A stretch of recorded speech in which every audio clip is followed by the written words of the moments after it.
Hi everyone, welcome back to my channel. Today we're going to make these autumn nails. We've got quite a lot going on. We do have some pretty dark colours, again, to hit that autumn vibe. So we've got the Saucers and Feast Your Nails. So one is a bit more orange, one's a bit more like purpley. And then we also have like a bluey shade, which is Astral Projection. And we also have Creme de la Creme. That's going to be our background shade, which is quite dark for me. I have to admit, I usually go, you all know me, Food Coma is my go-to. Occasionally like a lighty pink one, but we went for dark colours today. We also have this really beautiful orange glitter and also some maple leaf glitter mix as well. So in that maple leaf, you've got gold, silver, and like a reddy orange coloured leaf. So now with our background shades, we are applying the orange shade on one of those nails. We're going to have 3 of the Creme de la Creme. As you can see here, it's quite dark and it's kind of giving, I don't know, is it just me or does it have like greeny undertones? I feel like it depends. It depends how the camera, like the colour sometimes changes every so often. I do record on my phone and I feel like sometimes depending where I move my hands, the colour just changes on the screen, which is very frustrating. But I have to make do with what I got. I try to not, I feel like I know where to put my hands that makes the thing happen, but it's just not always practical when I'm trying to do nails and I'm already thinking about the nails, what I'm doing, and then on top of that, also trying to not put my hand in a certain corner of the camera. It can be quite a lot to remember. And then on the 5th nail, we've got a three-way ombre. So we have the orange at the top, the kind of like a pinky reddish in the middle, and then the blue at the bottom. It was a bit of a challenge to blend the 3 together. The blue especially, just because it was such a different, obviously, shade of colour. Compared, the other 2 are somewhat similar. But yeah, the blue was a bit out there. But just some patience will do the trick. And if not, then you can always do 3 coats. That always helps quite often too. Now, onto one of the Creme de la Creme nails. We've got we've got a French tip. We've only got one today. And I'm using the reddy pinky color. It's kind of pinky shade. I can't remember the names. I remember reading them out, but I can't remember which one's which. So we're doing the French tip with that one. Of course, off camera, I'll do another coat. That will get cured. We do have a little bit of stamping today. Nothing too crazy though. Pretty simple. We've really only got some wording and pumpkins. So as long as you've got yourself either a stamping plate with a pumpkin on it or maybe some stickers, then as long as you've got that, you'll be able to create the set in case you're wanting to. Or you could always, instead of pumpkins, just stamp something else, or to me, to be honest, or stickers. Doesn't really have to be pumpkins.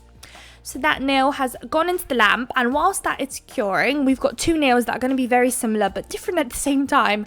So the 2 last nudie nails we've got going on, those 2, we're going to do some stripe work. So I'm pretty much just picking a colour. So out of all 3 of them, we're going to mix and match them all onto the nail pretty much.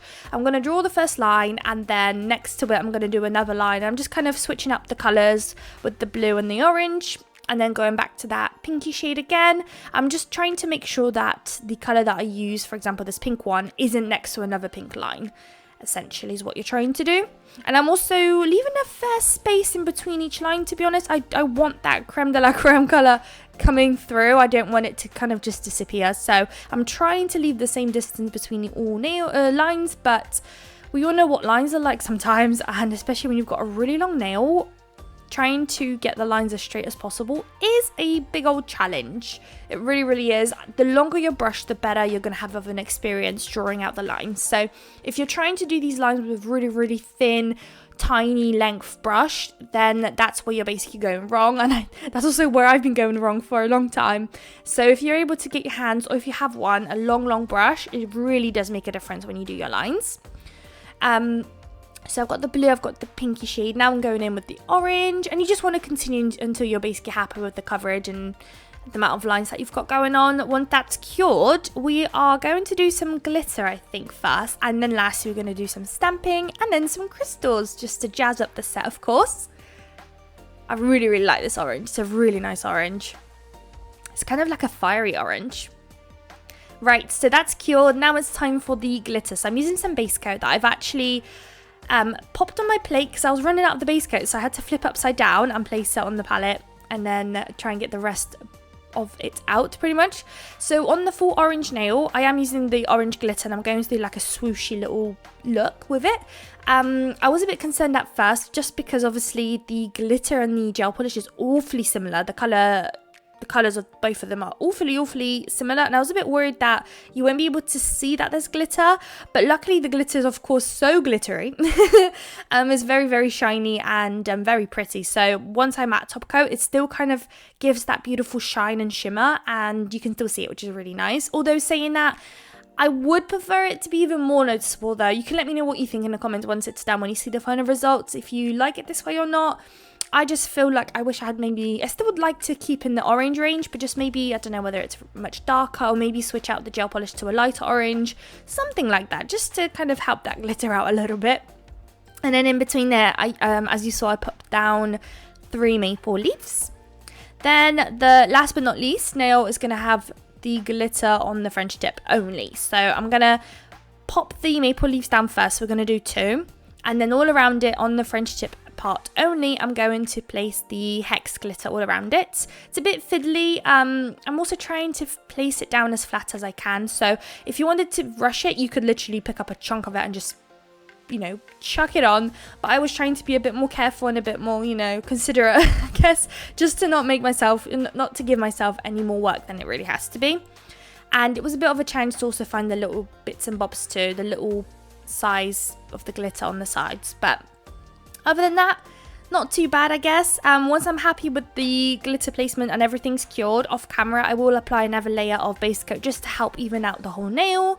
And then it will then obviously later on receive another layer of a top coat on top. So hopefully that will reduce the lumps and bumps of it as much as possible. If you are experiencing it and you know you're doing nails to wear, try and either use a builder gel or something on top that you can then buff and make it, you know, smooth, because I know not everybody likes when there's like rough nails. I'm sure a lot of people don't like when there's rough nails.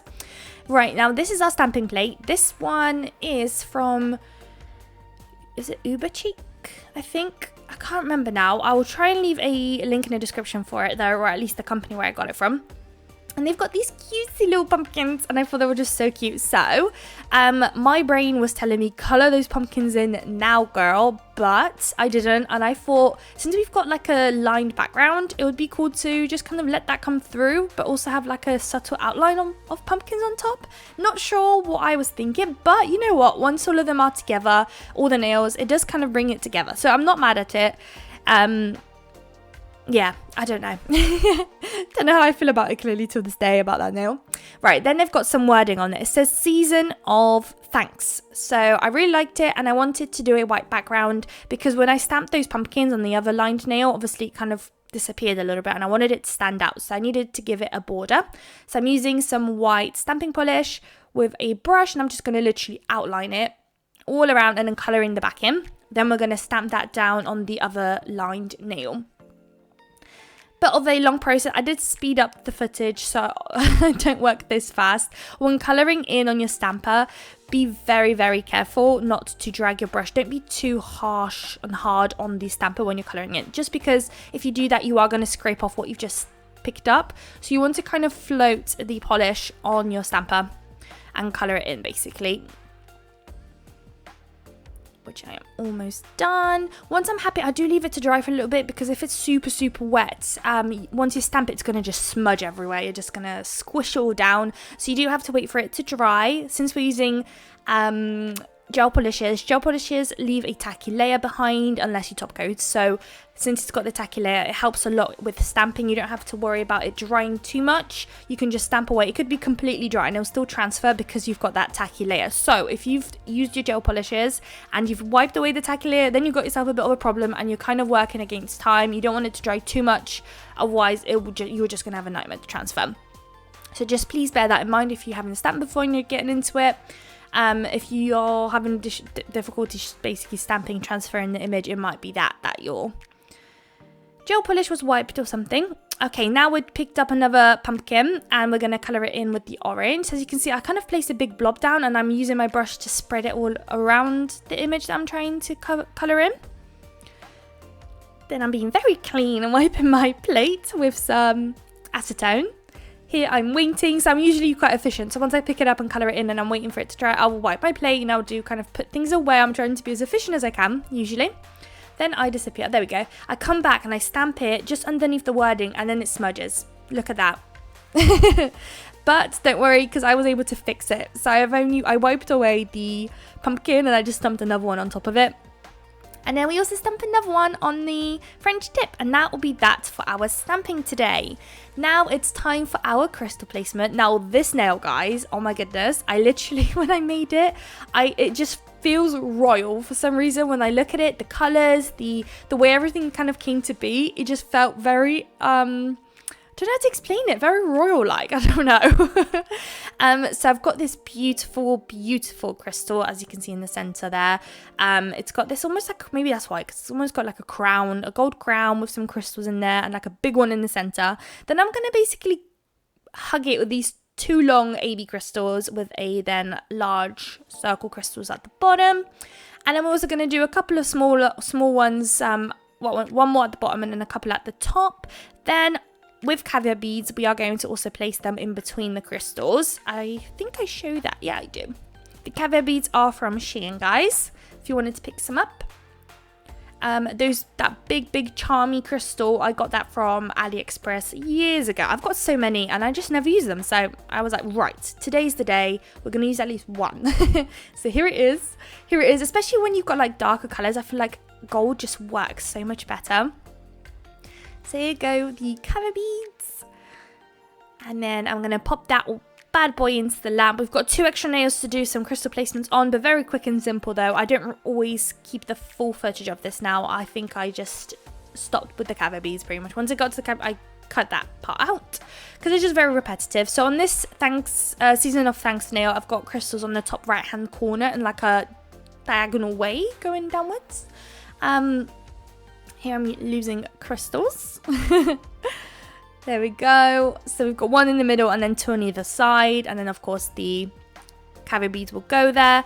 Then on the French tip nail right at the top, going from left to right like in a straight line, we're going to place some AB crystals there too. And again, caviar beads will be applied too. Again, just off camera real quick. Very, very repetitive. Very, very. Once I'm happy with all of that, that will then of course go into the lab. And now we're finally on the stage of top coating, and I had to be very, very careful top coating because of course I've got quite a lot of crystals going on. I usually try and make it easy for myself, and I usually top coat after doing the crystals, but for wearing purposes, no one's wearing these by the way, but for wearing purposes you are supposed to do the crystals down first then the top coat. But I feel like I was just a bit worried if I'm not gonna place too much varnished glue gel down and end up leaving myself with shiny bits basically. So yeah, I just went in with the proper way of doing it, not the easy route, the proper route. The other 2 I can just go ham with the top coat. I don't have to worry too much. The top coat is Madame Glam Velvet Matte Top Coat, my all-time favourite. That will then go into the lamp, and here are the final results. I hope you guys liked it. If you did, please don't forget to like, comment and subscribe, and I'd love to see you all in my next video. Bye guys!